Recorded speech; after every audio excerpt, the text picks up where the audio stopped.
Saludos, os doy la bienvenida. Voy a seguir hablando de esta obra de Oswald Spengler, La decadencia de Occidente. Había comentado que el malthusiano Darwin, entre otros profetas de la modernidad, han transformado el espíritu que anima Occidente. Y hasta ahí puedo leer, como decía la inolvidable Mayra Gómez Kem. El auténtico escepticismo, dice Spengler, es originariamente ahistórico. El auténtico escepticismo es ahistórico. Pero el escepticismo europeo debe de ser histórico por algún motivo. Tal vez porque no cuestione la perspectiva lineal de la historia, en la cual pues todo tiene un sentido, todo va medrando, todo va mejorando, todo va progresando, a pesar de que grandes catástrofes, grandes guerras, grandes genocidios, grandes crueldades, grandes momentos de involución parecen desmentir tal optimismo, ¿no? El escepticismo, dice Spengler, descompone la imagen del mundo heredada por la cultura pasada, pasada porque ha desembocado en civilización. Entonces, generalmente evaluamos, juzgamos, consideramos a pueblos del pasado, del tiempo pretérito, conforme a lo que nos llega de su periodo civilizatorio, que es el final, que es el de la decadencia de por sí. Entonces, pero eso ya de por sí es una distorsión de la cultura, que ya ha perdido su impulso creativo, ya no se da esa creatividad natural, implícita en cualquier cultura. Ya estamos en tiempo de plagio, de repetición, de decadencia, que es en el que estamos ahora, ¿no? Por eso alguien dice, lo vemos en las redes sociales, por ejemplo, alguien dice una frase que se ha repetido 50.000 millones de veces y todo el mundo le aplaude, le ríe las gracias, le felicita, cuando realmente pues eso no es nada novedoso. Lo curioso es que los que felicitan al payasete que hace... que lanza ese Sasca supuestamente tan ingenioso que se ha dicho infinidad de veces, el populacho que lo felicita sabe de esta mentira. Sin embargo, hay una necesidad gregaria de mimetizarse con un rebaño. Lo novedoso, lo que innova, lo creativo, es desechado, es despreciado en la época civilizatoria, en la época decadente.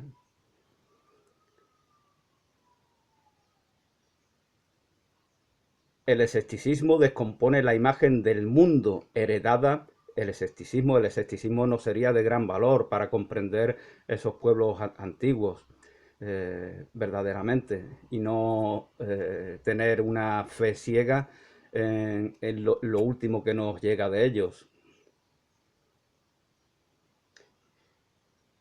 La guerra mundial es la forma exterior. La guerra mundial, cuando Spengler escribe esto, solamente se ha dado la primera, pero dice el propio Spengler que sabe ver la realidad, que la guerra no ha terminado. Las cuentas pendientes siguen vigentes, los odios, las iras, los rencores, y hablamos de pueblos muy poderosos, en ingenio, en capacidad militar. mm, Hablamos de Alemania, de Francia, de Inglaterra. Efectivamente han caído grandes imperios, el austriaco o el otomano, por ejemplo. Aunque estas naciones, Austria y Turquía, siguen existiendo, evidentemente. Pero no ha cambiado nada, no hemos resuelto los rencores que nos hacen violentamente confrontarnos. Entonces, de hecho, prácticamente le está diciendo que seguimos guerreando, estamos en un tiempo más tranquilo, pero la violencia sigue por las calles de Europa, por las calles de Berlín, de París. Hay confrontación muy violenta entre personas que por motivos ideológicos, políticos, ven la realidad de manera distinta.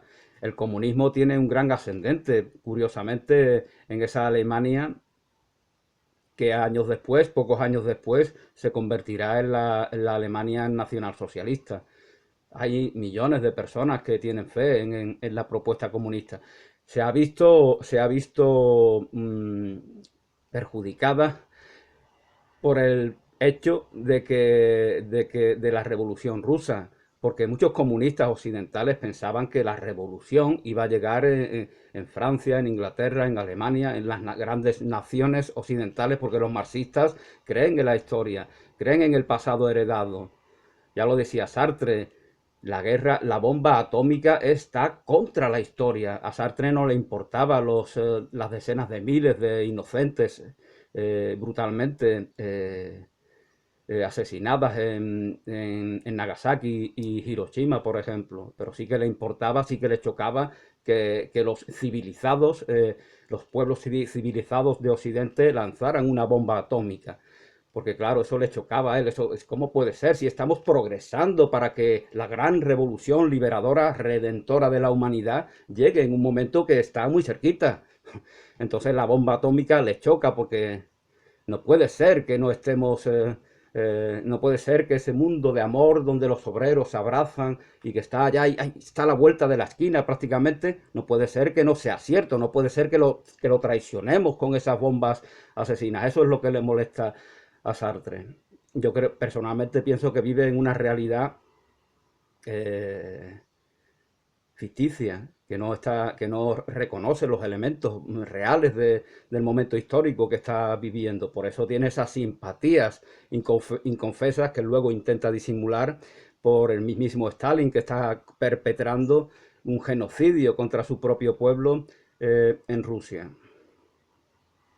Bueno, como estaba comentando, cuando en Rusia, que son vistos los rusos como un pueblo atrasado, medio asiático verdaderamente, porque no los vemos en sus grandes figuras, ¿no? Si pensamos en Dostoyevsky, en Tolstoy, en Lermontov, en Pushkin, pues todos esos tienen mucho de formación occidental, no son, son artistas, escritores, poetas que no son muy cercanos verdaderamente.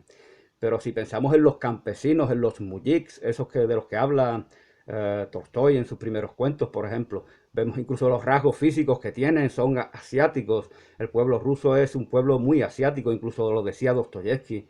Pero es mejor ser reyes en Asia que siervos en Europa. Entonces, que estos asiáticos atrasados se nos adelanten, pues eso es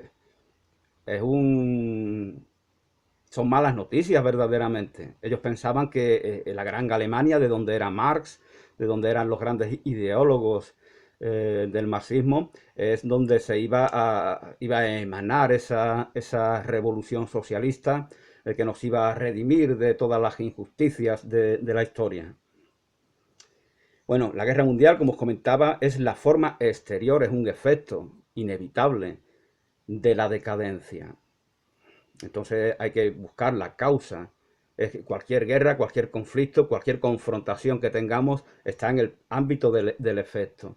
Hay algo que nos hace confrontarnos y que no está en lo fortuito, en lo circunstancial. No se matan millones de europeos porque no sé qué heredero de no sé qué trono ha muerto en Sarajevo. No, esa es la excusa para que prende el principio del conflicto. El matrimonio depende de la propiedad. El matrimonio depende de la propiedad del patrimonio.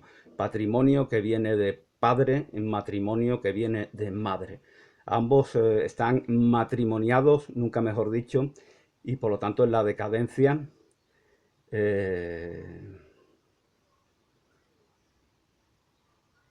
se cuestiona lo que nunca había sido cuestionado, ¿no? Porque verdaderamente es como si quisiéramos acelerar la decadencia, la desaparición. Por eso ya, como os comentaba en el vídeo anterior, no tenemos hijos, no creamos familias, no tenemos fe en las tradiciones heredadas y queremos que esto ya acabe, que acabe ya Occidente y que empiece lo que venga, ¿no? Como si estuviéramos ante la tele con el mando y esperando que empiece otro programa. El historiador actual se limita a los acontecimientos, el historiador actual se limita a los acontecimientos aprehensibles por los sentidos. El mundo del sentimiento, el mundo de la emoción, el mundo oscuro, el mundo oculto, el mundo de los afectos ha sido despreciado en todos los ámbitos, en la filosofía, en la psicología y también en la historia. Y por lo tanto, de ahí esa inteligencia artificial que dicen que nos está sometiendo, no es más que el efecto de nuestra fe en lo artificioso, en lo mecánico, en aquello que ha despreciado, trascendido, superado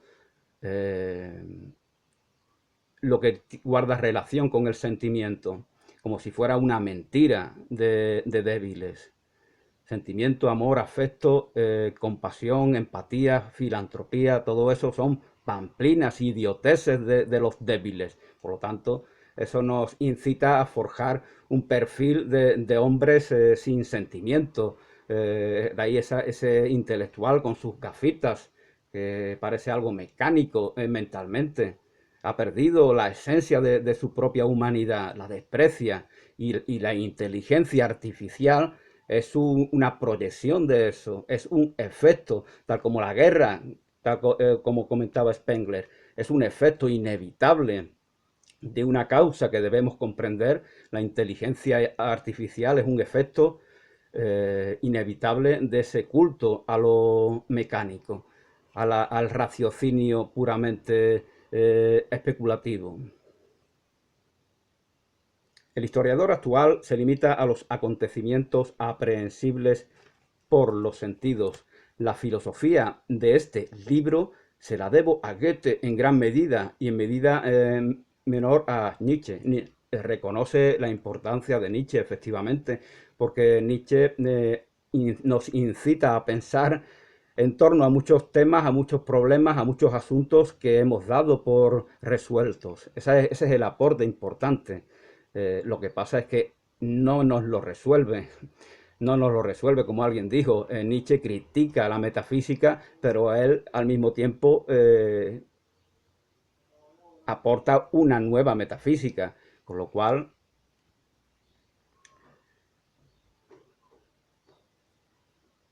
en gran medida se la debo a Goethe, en medida menor al filósofo Friedrich Nietzsche. La divinidad es activa en lo viviente, no en lo muerto. La divinidad es activa en lo vivo. Dios es un Dios de vivos, ¿no? Esta es una frase de Eckermann. La divinidad no está activa. Por eso si creamos una sociedad en la cual esa inteligencia artificial a la cual antes me refería es la que nos gobierna y nos rodeamos de elementos inanimados, móviles, bicicletas, lámparas, carreteras, tractos sin vida, pues pensamos, sentimos, nos relacionamos a imagen y semejanza de ese mundo que hemos creado. Ese es nuestro mundo, esa es nuestra creación. Tal como hay en la verdad o en la ilusión un Dios que fue que da lugar a una creación, que da noticia de sí mismo, que da noticia de ese Dios creador, pues este mundo, todo este montón de trastos asquerosos que llena de polución todas las ciudades, da noticia de la manera en la que pensamos y sentimos, y nosotros al mismo tiempo nos volvemos efectos del mundo que hemos creado. Los momentos de inspiración religiosos y artísticos se hacen cada vez más raros. Ya la intuición es una mentira. La intuición que da para que Shakira saque una canción muy bonita diciendo que las mujeres son las de la intuición. Eran, más bien, ¿no? Porque ellas también se incorporan a esta necesidad de destruir todos los aspectos ocultos, misteriosos de su naturaleza que tienen que ver con el sentir, principalmente. La inspiración religiosa, como os comentaba, y artística se hacen cada vez, por eso ese arte tan estúpido, ¿no? cualquier porquería es una obra de arte, ¿no? Excremento de un artista en lata. Me parece a mí que Spengler no tuvo la dicha de conocer esa maravillosa obra de arte.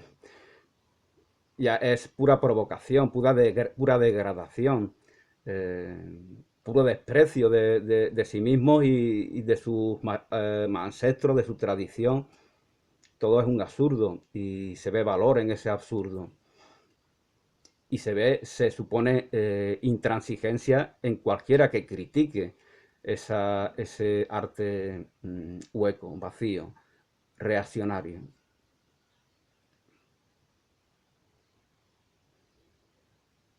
En la época decadente, la inspiración es ridiculizada, es despreciada.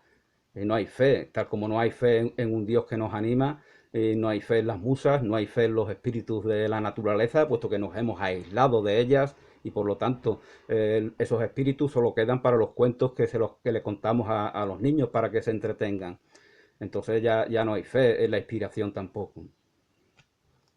El mundo de Newton y de Kant se concibe, se conoce, se analiza, se reduce a leyes y ecuaciones. El mundo de Newton y de Kant. Y finalmente a un sistema. El mundo de Newton y de Kant tiende a reducirse a un mero sistema. Una palabra muy actual, sistema. El mundo de Plotino, Dante, Giordano Bruno se intuye, se vive. Ellos no nos pueden decir específicamente, no nos pueden transmitir al detalle sistemáticamente cuál es ese mundo, cuál es el mundo de Dante Alighieri, cuál es el de Plotino, cuál es el de Giordano Bruno, porque es un mundo completo, porque es un mundo complejo, porque es un mundo íntegro, porque es un mundo infinito, como los infinitos universos de los que nos hablaba Giordano Bruno precisamente. El mundo de estos grandes filósofos, pensadores, poetas, se aprehende como forma y símbolo, se aprehende como forma y símbolo y se reproduce, por último, en concesiones poéticas y artísticas. Es un mundo en el cual esa inspiración, esa creatividad está aún vigente. La historia es el conjunto de lo que no tiene relación con las matemáticas, con la matemática. La historia es el conjunto de lo que no tiene relación con la matemática. Los antiguos forjan las matemáticas. Bueno, sobre las matemáticas se va a explayar mucho Spengler. Yo realmente me supera todos sus conocimientos. Él básicamente es matemático, Oswald Spengler, además de crítico de arte y filósofo y otras muchas cosas. Nos habla, por ejemplo, de cómo en la antigüedad no existía el cero. No existía el cero y por lo tanto eso tiene sus connotaciones. Fijaos si no existiera el cero ahora. ¿Cómo podríamos tener menos 2.000 euros en el banco? Por ejemplo, como la deuda no existiría. Necesitamos que exista el cero para que existan los números negativos y así podernos endeudar, que es una cosa maravillosa y que y postergar esa revolución marxista que nos va a redimir, según pensaba Sartre. Fijaos cómo recuerdo ahora que ha muerto Mario Vargas Llosa, ¿no? En su novela La guerra del fin del mundo, hablaba de cómo se rebelaba el pueblo contra la imposición del sistema decimal, del sistema métrico universal. Yo creo que el difunto Vargas Llosa lo decía con cierto sarcasmo, cierta ironía, cierta mala intención, pero verdaderamente la desaparición de infinidad de formas de medir nuestra realidad, de la arroba, de la fanega, de la milla. Por eso yo admiro al pueblo inglés y a la cultura anglosajona que en cierta medida lo conserva. Todo queda anulado, todo queda reducido al sistema métrico. Entonces esa herencia de nuestros mayores que utilizaban infinidad de medidas para evaluar la cosecha, y infinidad de asuntos de la naturaleza. Todo eso desaparece porque necesitamos un sistema métrico universal y así podemos manipular, así podemos controlar, así podemos imponer. Entonces no se tiene conciencia del empobrecimiento que supone la imposición de un método. Vemos los números romanos como en los números romanos no hay cero. Eso afecta la manera de pensar también, aunque no seamos conscientes de ello. No somos conscientes porque ya hemos sido sometidos a las limitaciones que nos impone el uso exclusivo de ese único sistema. Eso tiene que ver con la globalización. Es una globalización, un elemento de la globalización que ya había sido previsto anteriormente. Imaginaos si hubiera numerosas formas de medir las cosas. Imaginaos si estuvieran vigentes infinidad de formas de medir el tiempo. Eso sería un impedimento para esa aldea global que tanto reverencian muchos. Efectivamente tienen muchas cosas positivas. Es la realidad inevitable en la que vivimos, pero podemos hacernos conscientes de los males implícitos que puede haber en esa realidad. Los antiguos forjan las matemáticas desde la nada. Los modernos, como Descartes, como René Descartes, heredan sus fundamentos. Los antiguos observan el universo, observan la realidad y a partir de ahí van forjando. Por eso las matemáticas pitagóricas tienen esas connotaciones mistéricas, mágicas, religiosas, artísticas, tienen relación con la geometría. La geometría pitagórica está en relación con la música. Fijaos cuando estudiábamos geometría en el cole, ¿qué estudiábamos? Estudiábamos formas lineales. ¿Dónde estaba la curva? Apenas aparecía. Solamente en el círculo, solamente en el cono, solamente en el cilindro veíamos algo curvo. Todo era lineal, o sea, rectilíneo. Eh, y se pensaba que se transmitía a los niños que la geometría era eso, un montón de figuras, cuando verdaderamente la curva está tan presente en el universo como lo está la línea recta. Es un deseo de simplificarlo todo. Y al querer simplificar lo que no se puede simplificar, puesto que está lleno de misterio, está lleno de complejidad, al querer simplificarlo lo que se hace es desvirtuarlo. El matemático no es perfecto sino cuando siente la belleza de la verdad. Eso dice Goethe y lo recuerda Spengler.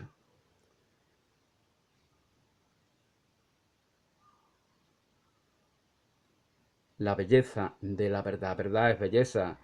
Belleza es verdad. Es lo único que necesitas saber en esta vida. Así decía John Keats y decía Dostoyevsky que la belleza salvará al mundo. Eso sí que es más esperanzador que la ideología en la cual tenía fe el citado Sartre, desde mi punto de vista.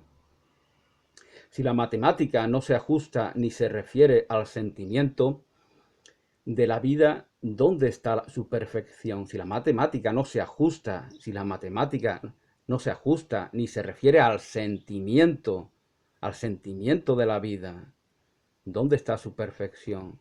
¿Cómo algo puede ser perfecto si desecha aquello que es fundamental en cualquier persona, en cualquier expresión de vida? Lo vemos incluso en los animales, como cuando se apresuran para ayudar a su cría que está en dificultades, como la madre pata se queda al cuidado de sus pequeños y expone su vida.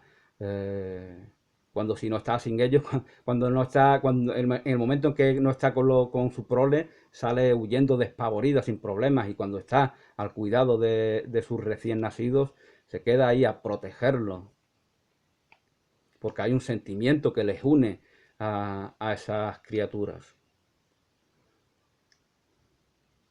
Si la matemática no se ajusta ni se refiere al sentimiento de la vida, ¿dónde está su perfección? Decía el citado Dostoyevsky que esa matemática no es más que expresión de lo evidente. Si la ciencia es eso, ¿dónde está el aporte de la ciencia? Si la ciencia es 2 más 2 son 4, la ciencia no puede negar la ciencia. Entonces la ciencia es eso, pues tú mismo estás diciendo que la ciencia es poca cosa. Porque hasta un terraplanista, hasta un analfabeto, sabe que 2 más 2 son exactamente 4. Entonces, ¿dónde está el aporte? La ciencia no es eso, la ciencia tiene que ver con la duda, la ciencia tiene que ver con el estudio, con el contraste, con el deseo de que se refute lo que se ha constatado, no con la fe ciega en lo que dicen unos científicos que son fácilmente manipulables por regímenes tan criminales como lo fueron eh, el del nacionalsocialismo o el del estalinismo. Ellos manipulan, usan a toda la comunidad científica y a esos científicos, por cierto, no se les va a juzgar como juzgaron a miles de políticos, a miles de militares, como si los científicos no tuvieran nada que ver, cuando son ellos los que construyen esas bombas que tanto sorprenden a Sartre. La intuición posee una precisión inmediata, según Schopenhauer,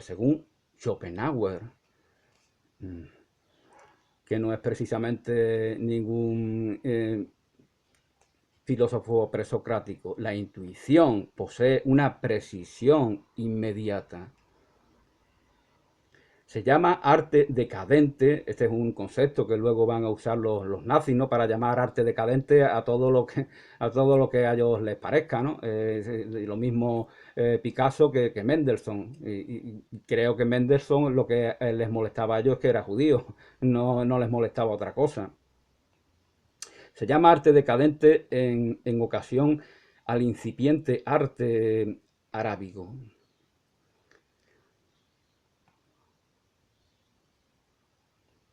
Bueno, para Spengler la cultura arábiga es una cultura mágica, esa es la etiqueta que él le pone, pero no mágica en el sentido de pensamiento mágico, como se dice ahora peyorativamente, refiriéndose a determinados autores de libros de autoayuda, tampoco mágico en el sentido de la magia de la vida, en el sentido más infantil y cándido, sino mágico en el sentido de querer armonizar la realidad visible con la invisible, lo evidente con lo misterioso. Y eso es lo que los árabes lo vemos, por ejemplo, en la Alhambra de Granada. Y otro detalle importante es cómo ellos no cuidaban del exterior, sino que la belleza estaba en el interior de los palacios, de los templos, de las mezquitas que construían. También esas filigranas, ese arte tan rebuscado que justamente en la Alhambra podemos admirar. Eso no en vano Debussy le llama arabescos a algunas de sus composiciones, pero esa música no tiene nada que ver con la música árabe, con la música musulmana, con la música islámica, es música occidental. ¿Por qué le llama arabescos? Porque esa búsqueda del detalle, como pasa con el arte barroco, ¿no? Esa búsqueda de la filigrana, del retorcimiento, del lucimiento, del acorde mágico, todo eso nos evoca ese arte arábico. Y esa música de Debussy no tiene nada de decadente. De hecho, Debussy, como Falla, como Richard Strauss, son autores de vanguardia, autores contemporáneos, pero son autores que componen una música atemporal que podemos admirar en cualquier momento de la historia, del devenir del tiempo. No es provocativo, no es reaccionario, no es decadente desde mi punto de vista. La palabra geometría posee un sentido apolíneo indestructible. La palabra geometría, fijaos, geometría. Geometría es la medida, la ciencia que estudia las medidas de geo, las medidas de la Tierra, las medidas de nuestro planeta. Conocer a Dios, conocer a Dios es apropiárnoslo. Conocer a Dios, la relación con Dios debe de ser personal, si no, no es tal relación. Tenemos que sentirnos lo próximo a nosotros, y aún así tener conciencia del gran misterio que nos queda por conocer.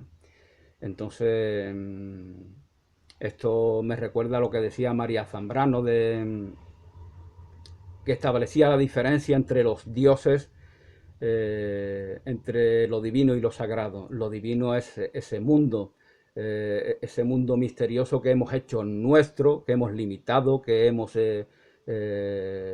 domesticado, mientras que lo sagrado sigue siendo el misterio que aún nos queda por conocer y que seguramente como humanos nos será imposible en gran medida acceder a él. Conocer a Dios es apropiárnoslo. Entonces esto también es una invitación a que seamos conscientes cómo, y desgraciadamente esto es muy real, lo ha sido y probablemente lo siga siendo, cómo el fanatismo, la ignorancia, la superstición de los humanos hacen uso de la propia figura del Creador. De por sí eso es blasfemo, eso es algo peor de lo que hace cualquier ateo por el mero hecho de serlo, como es evidente, porque ya se usa en la religión como arma de agresión contra aquellos que creemos que son diferentes. El hombre no es plenamente hombre hasta que posee el idioma.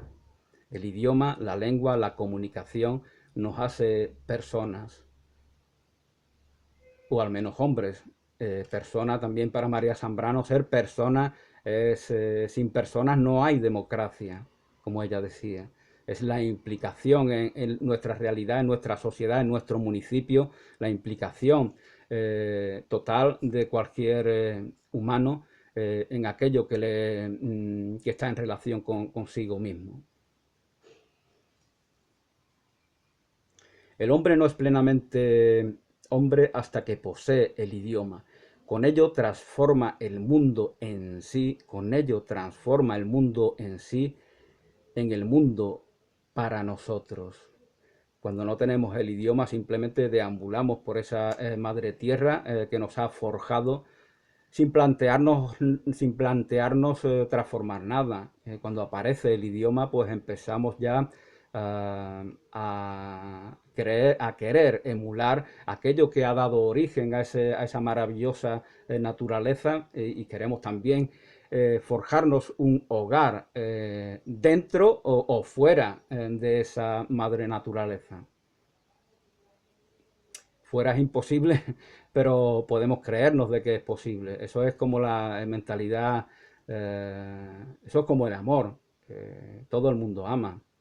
Que piense que no ama.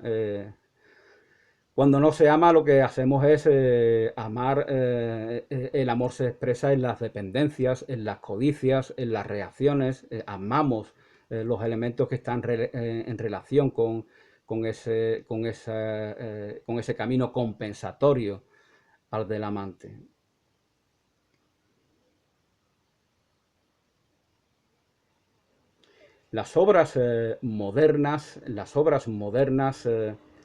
Y con esto voy a terminar por el momento, las obras como Dante, las obras de el Parsifal, por ejemplo, son impopulares. Las antiguas,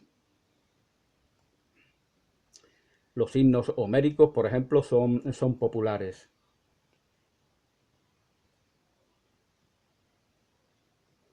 Bueno, quiere decir que la gente conoce más los mitos que nos llegan el común de la gente no va a ver estas obras de el Parsifal de Wagner, por ejemplo.